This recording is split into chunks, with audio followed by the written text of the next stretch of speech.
are listening to The Michael Lodge Show. Wealth, business, and taxes. Oh yeah, and some politics. Let's get started.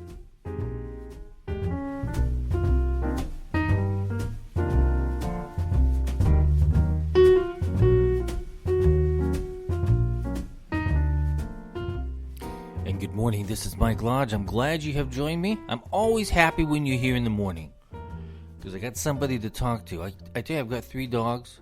They're no good at talking. So it's good to have somebody to talk to in the morning. We have our cup of coffee, and we're ready to face the day. I tell you, the sun is shining through my windows. I walked into my living room this morning, and it was gorgeous. I mean, you saw these sun just flowing through the windows, and it made you feel, you know what, I can start the day, I can get going.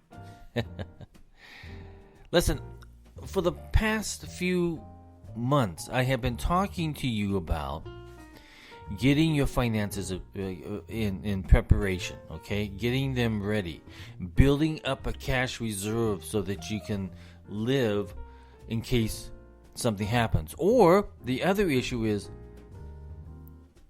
inflation. Because inflation is hitting us. I don't know if you've been around and bought gas lately.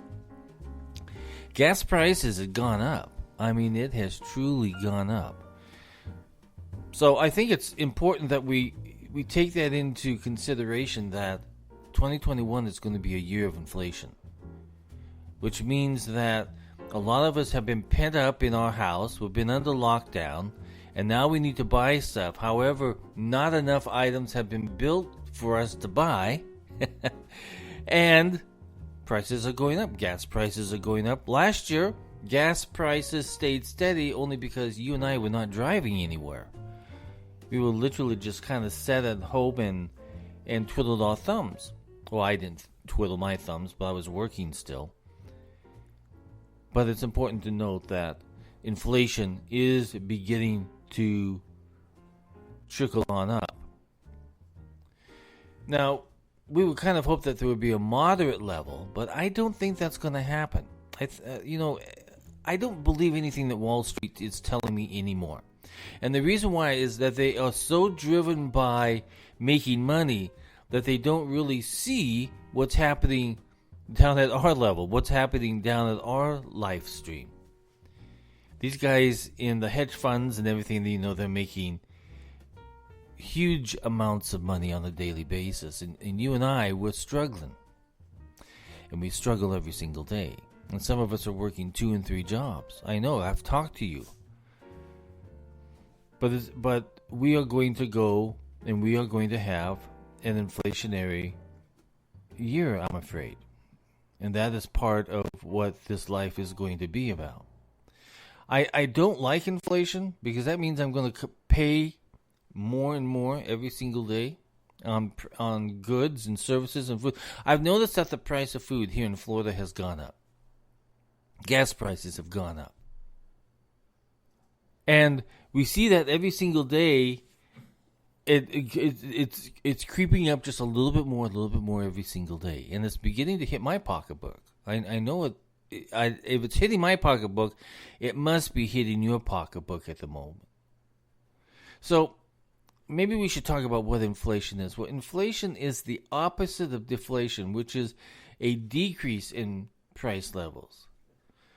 Since the 2008 financial crisis, the U.S. economy has experienced very low inflation and even deflation outside of a few sectors, such as healthcare. Americans have not had to deal with many unusual price increases. But in 2021, however, Americans are likely to see, and I'm beginning to feel it, that prices jump across a variety of sectors for 2021. Thanks to COVID-19, COVID-19 has affected our economy. COVID-19 vaccines that potentially turbocharge demand for such pandemic casualties as travel and tickets to sporting events and everything like that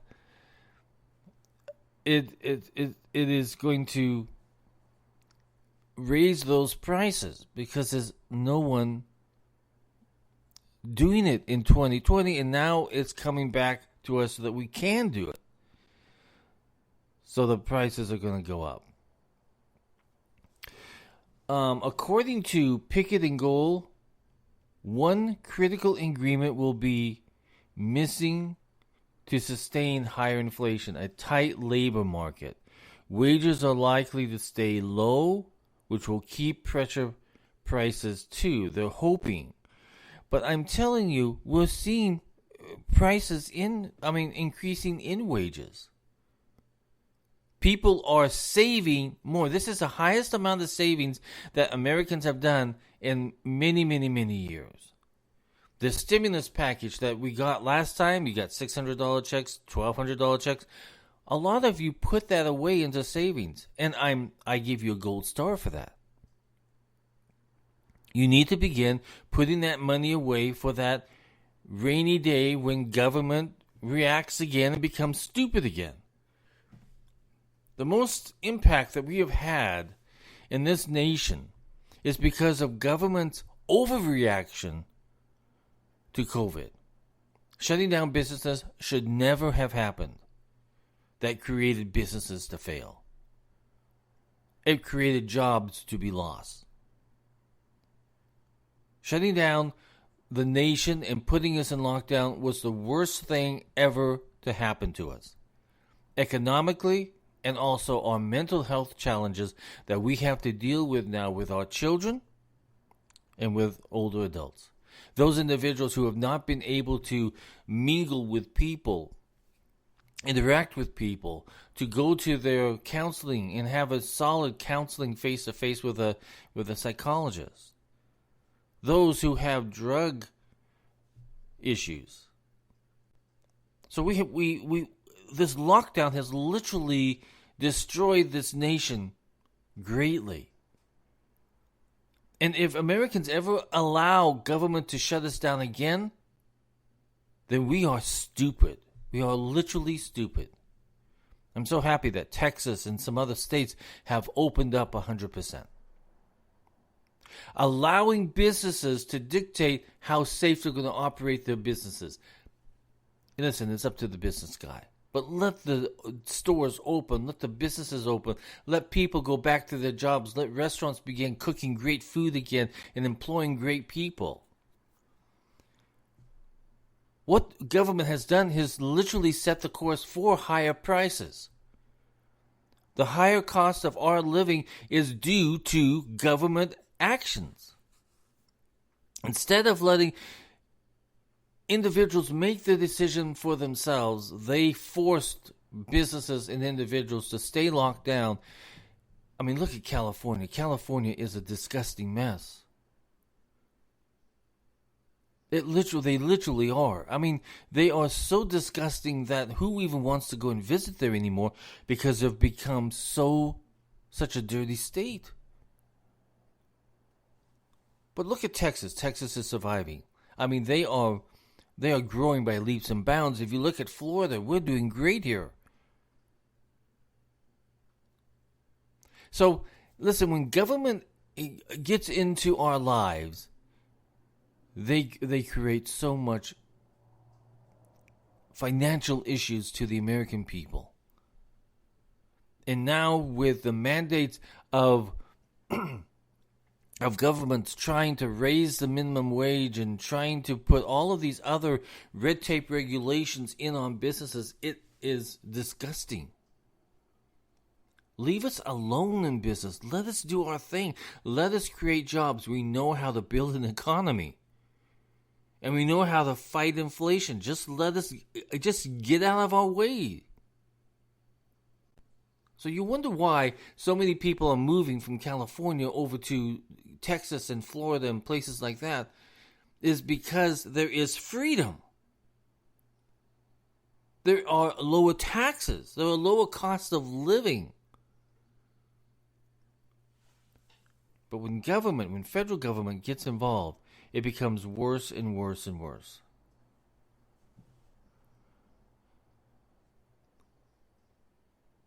Now, one of the things that you have got to look at with inflation, I'm telling you, do not do not look at what Wall Street does. Wall Street is after the fast buck. I'm telling you that.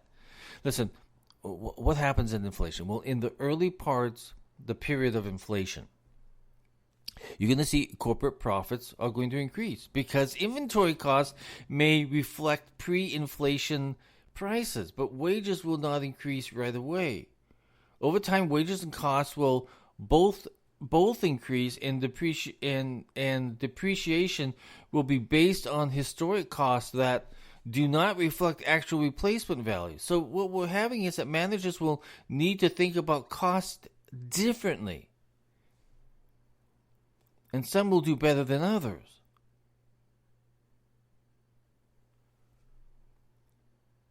So listen, if prices are going up, but wages kind of remain there, but we've seen wages go up, so that's good. There's going to be an issue if wages become stuck at some point in time. Listen, businesses know how to create an economy, and they know how to beat inflation.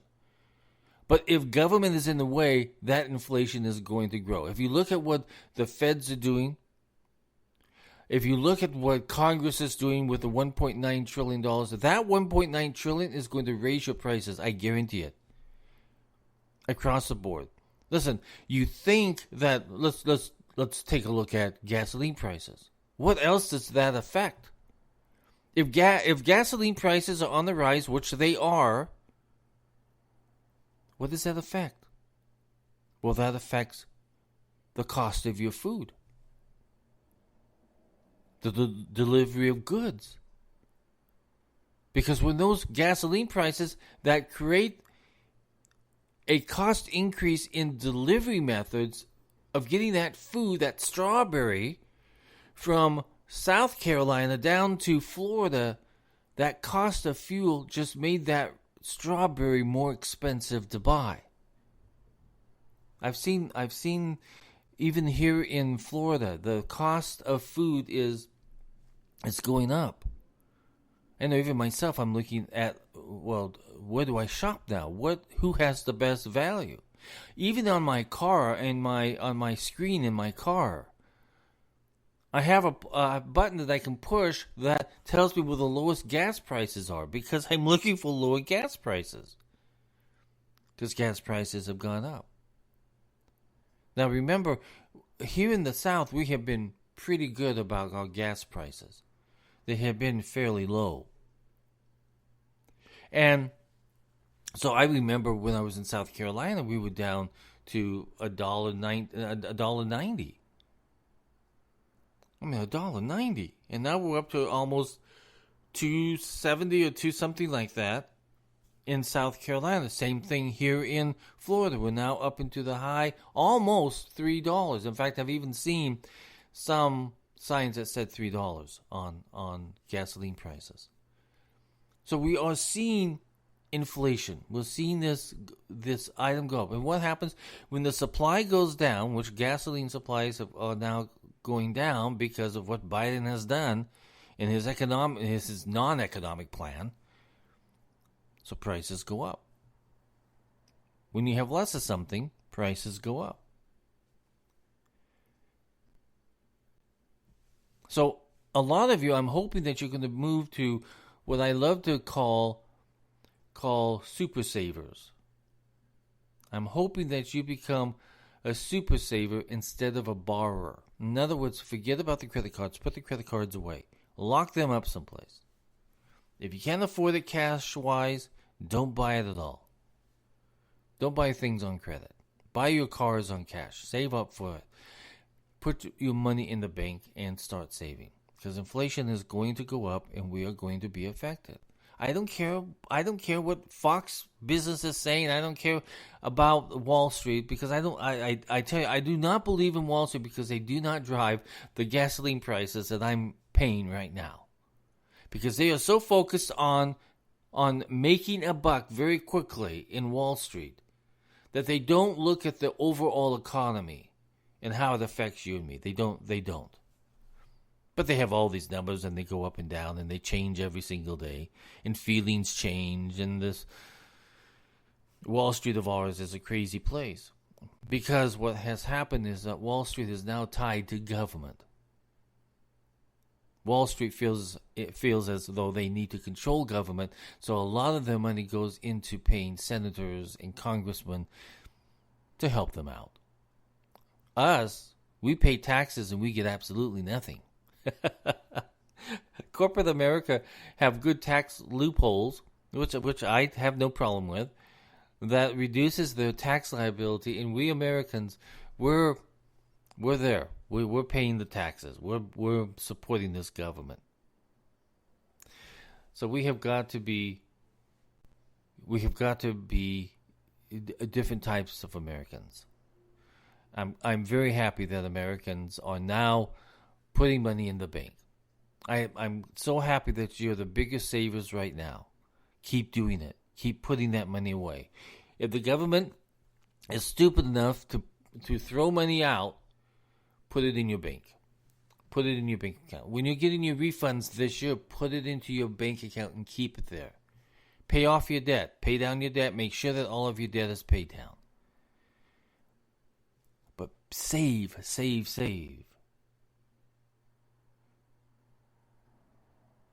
I think we Americans have got to keep that mentality. Let's wait for the sale. Let's wait for the good deals before we spend our money. We are stewards of our money. The government doesn't seem to be that way. They love throwing out money. They love paying off their political debt. And they love spending our money that we put into the government. But we, as Americans, we as families, as individuals, we have to be good stewards of our finances. If we're not, then we have a lot of answering to do when we get to heaven, I'm afraid, because God has asked us to be good stewards of our finances. I think if we keep that in mind, that we're going to have to answer to that question, were you a good steward of your finances? Or were you out there buying up every single thing that you could buy just because it made you feel good? God's going to ask that question, were you a good steward of your finances? We have a ethical and moral obligation to really focus on the money that we have coming into us, how we use it, how we save it, and how we give it to those individuals or those organizations that need giving. We have a big responsibility, and I think that if we don't focus on that responsibility, we're not good stewards. We're not thinking with our mind. So many times people go out and spend money just because of their emotional need to feel good. Money is not about feeling good. Giving to people who need money, that's good. Those individuals who need a can of soup, or they need a little help with their rent, or they need some just a little financial kick, that's good. And if we have been good stewards, we have that extra money to help other people out, because our money is to be used to help, not just help our families and ourselves, but also to help other people. But if we are so emotionally drained that we just buy anything to make us feel good, then that money is gone. Money's gone. So you and I, we have a great amount of responsibility. We are going to get hit by inflation in 2021. Prices are going up. Gas prices are going up. Food prices are going up. Items that we need for the house are going to go up. Items we need to send the kids to school are going to go up. So what you need to do is become good financial stewards, financial planners, and use your money wisely. Save your money as well as you can. Build up your cash needs box, just in case that rainy day becomes a storm. See, the problem is when COVID hit, no one knew it was going to be hit this hard. No one knew that we were going to be locked down. No one knew that we were going to lose our jobs and companies were going to be able to shut down. Money stopped flowing. I remember when Florida locked down, I was so pissed off because I did not see a need for it to lock down. But they locked down. My phones stopped ringing. I had no income coming in for over 3 months. I was living off of savings. Now, you think about that. The courts were shut down. No need for mediation. People were stuck at home. They didn't know what to do. They didn't have the money. They were afraid to spend any money because they didn't know if any more money was going to come in. That stimulus package that you guys got was just a temporary Band-Aid for a couple of weeks. Didn't do much. Most of you put it in the bank. I'm happy about that. But we didn't know that we were going to hit by an act of government. Not by an act of a virus, but by an act of a government who literally took control of our lives and destroyed a lot of people. We didn't know that was going to happen. So a lot of you were not prepared. You didn't have that extra cash sitting around. You are now dependent upon a government handout. And it probably was the worst feeling that you could possibly have. And then the government overplayed their hand by giving out more and more. Listen, only about 10% of small businesses qualified or even needed that PPP loan. If they would have been able to get back into business, do what they needed to do, then it would have been fine. But the PPP loan was just to cover people during the shutdown, just to be able to pay their employees just a little bit so that they would have something to live on. Well, that PPP ends up going away very quickly. 2 months maybe of payroll, and some of them are not just getting a portion of their payroll. So it was just a little tiny Band-Aid that really did nothing. I mean, they kept some people afloat, but the problem is that a lot of companies got that PPP, and they should never have gotten it because they were doing okay. So I guess what I'm trying to tell you is that once government gets involved in trying to control business life in our personal lives, it goes bad very quickly. That's why I'm so afraid of even having a national health plan, because I don't see government as a good manager of our money as we have it now. So how are they going to be a good manager of our health care plan? They're just not. Put that thought even out of your mind that government knows better than we do. We know better how to control our finances and how to control our medical costs and the doctors that we choose and the hospitals that we choose. The insurance plans that we choose. We do better than the government. You look at Obamacare, it really never was a success. It still is not a success to this day. Go back into history when it first started and they couldn't even get their website going. It was not working. So if you think that government is going to control your life, if you look at California right now, they're proposing that in order for kids to go to school in Los Angeles County, you have to have a card in order to get to school. You have to have testing on a regular basis for COVID. You've got to do all this sort of thing just to be able to get back into school. Listen, that destroys schools. It destroys the ability for children to really focus on learning and being better students, because now they have another worry that they have to worry about is health issues of trying to get into the doors of that school. So, see, when government gets involved, it becomes worse. I mean, think about this, okay? They raised all the gasoline prices, right? They not prices, but they raised all the gasoline taxes. California was notorious for this.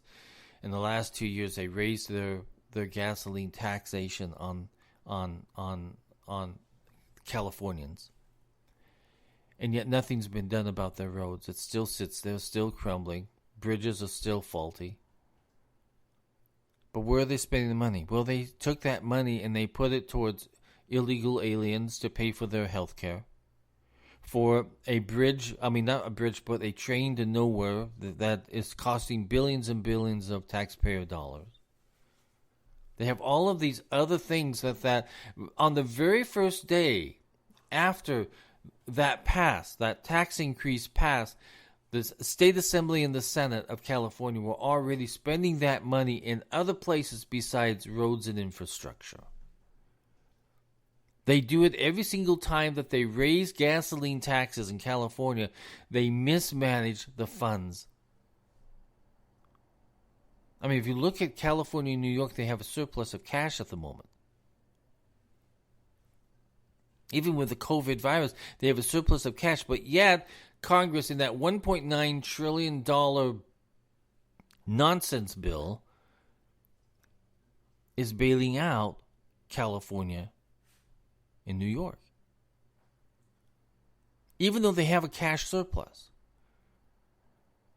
California should not be getting one dime of that $1.9 trillion.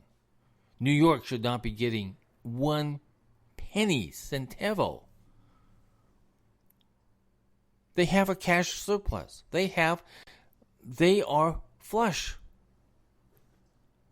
They do not need any more money. They're making it off of their gasoline tax and on higher corporate taxes. And now California is trying to propose again a millionaire's tax. So it just goes on and on, where those states who continually to raise taxes are still asking for more money from the government. But the problem with California is that they shut down businesses so badly that now a lot of those businesses have either gone out of business or they are moved to a state that is tax friendly. They did the right thing because they had to survive, so they moved someplace where they needed to go. So if you go to San Francisco, it's still a mess. There's still needles on the street. There's still poop in the streets. There's still homeless on every single corner. So no tax money is being spent on issues that are protective of Californians. Instead, they decide to do this social welfare thing and allow these people to continue to survive on the street, and it gets worse. Crime goes up. Poverty rates go up. It all goes up. And yet, the American people are seeing this, and yet they can't do anything about it because government is not listening to their voice. The American people have said, stop it. And the government says, no, we're going to raise the taxes more and we're going to spend more. So understand that Americans are frustrated. They're furious. And they see it happening over and over, and yet nothing ever gets done. Unfortunately, here's the deal, Americans. You're voting for the wrong people. You're putting people in office who are idiots. You're putting people in office who are political. They are not focused on your needs. This $1.9 trillion does nothing for the American people. And you talk about school, Nancy Pelosi says, well, this is for the schools to get kids back. No, that money is not going to be spent for a long time. That's because of the way that it's laid out in the bill. No money is going immediately and directly to the schools. That's not how the bill's written. But that's the story that they're telling you. I think I've come to the conclusion that I just have no trust in government. And I hate to say that. But I don't. I don't have trust in government. But I do have trust in the American people. I know that small businesses know how to create business. They know how to create jobs. They know how to produce and manufacture things. They know how to service their community. I have every faith in the American small business guy. Sometimes we've let corporations get so large that it literally kills off other aspects and opportunities that small business could have. Sometimes we let businesses like Twitter and Yahoo and Google and all these other companies get way too big. Walmart that goes in and literally takes over a community and knocks out small business. I've seen it time and time again.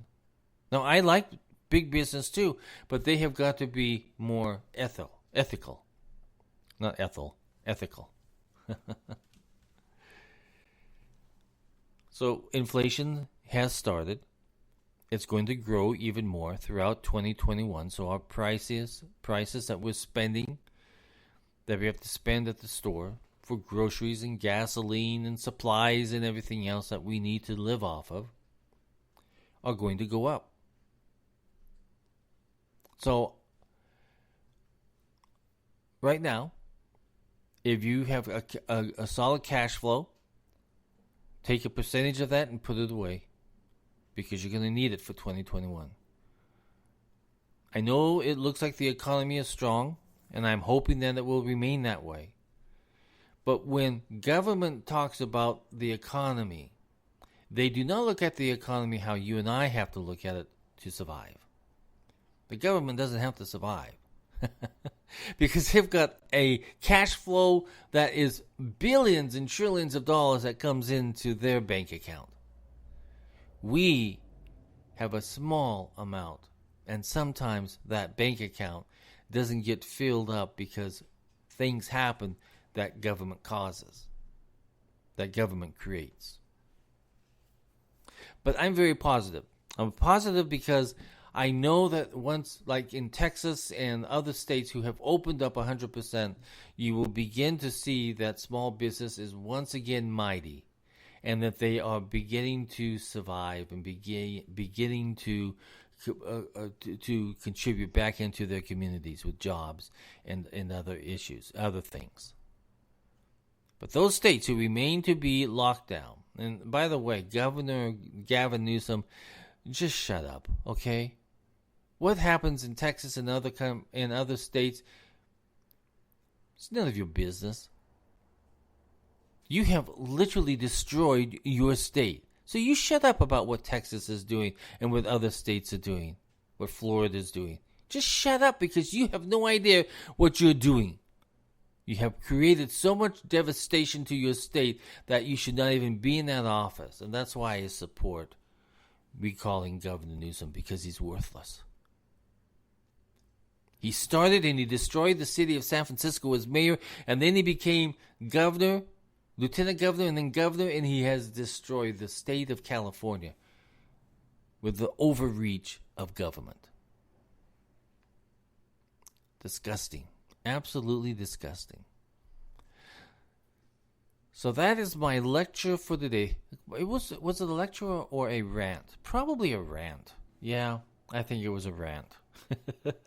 But what can you do? When you see these things happening and you know that's affecting your life, you've got to say something. And so I said it. I ranted. And by the end of 2021, I will be even a better ranter. I will be more organized. I will be more focused on my ranting. I love this country, and I love the nation that we have that has so much opportunity. And we Americans know that there's so much opportunity. People from foreign countries are trying to get into this nation because they see opportunity. But what they don't understand is that government stands in our way. And it's time, as good Americans, to say, government, stop it. Or we are going to make changes in government. Our vote is very important. Who you put in office is very important. Remember, if people, when they get into office, become unfocused on what Americans need, it's time that they leave office.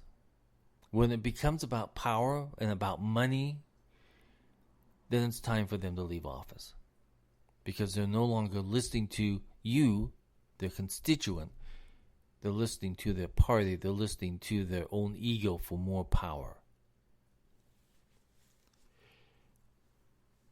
So that was my second rant. So let's stop ranting. Let's go out and let's build something today. States are opening up. We have an opportunity to build now.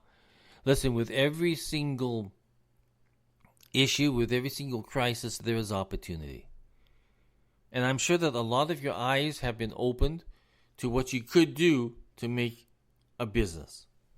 In fact, you may have been sitting there all this time thinking, you know what, as soon as the states open up, I'm going to do whatever that may be. I'm sure, because I've talked to people, and they are saying, you know, once this state opens up, I'm going to do, and they tell me what they're going to do. So people have been sitting here in idle for quite some time. Now they're starting to move. The economy's moving. The jobs are opening up again. And people are thinking, what can I do to start a business? Excellent thought process. But also, remember, put that cash reserve away. Put it away. Save it up for that rainy day when government comes along and does it again to us. Listen, if you like the content that I produce, go to Buy Me a Coffee, www.buymeacoffee.com/Michael Lodge, and support me. Help me out if you can on my podcast that I produce every single day. If you have a question, a business question, or a comment, send it to me. You can do it by text at 818-252-5682. Again, that's 818-252-5682. Or email it to me at info@lodge, LODGE-co.com. I will answer. I promise. One more day and it's the weekend. If we can make it through this Thursday and then tomorrow's Friday, we're so very close. We're just about there. Everybody go out and have a great day. Remember, build something. You have the ability. You have the opportunity. Build something. Talk with you soon. Bye-bye.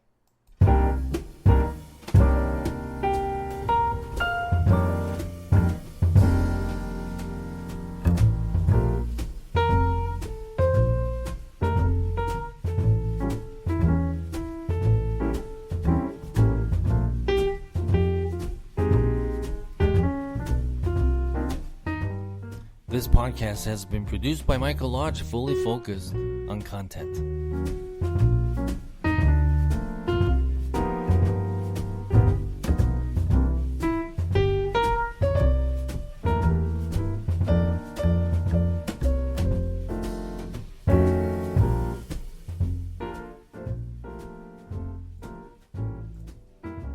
Hi, this is Mike Lodge of The Michael Lodge Show. Join me on iHeartRadio and other podcast stations as we talk about wealth, business, and taxes. Oh, and some politics. Join me every day on the podcast that keeps focused on business.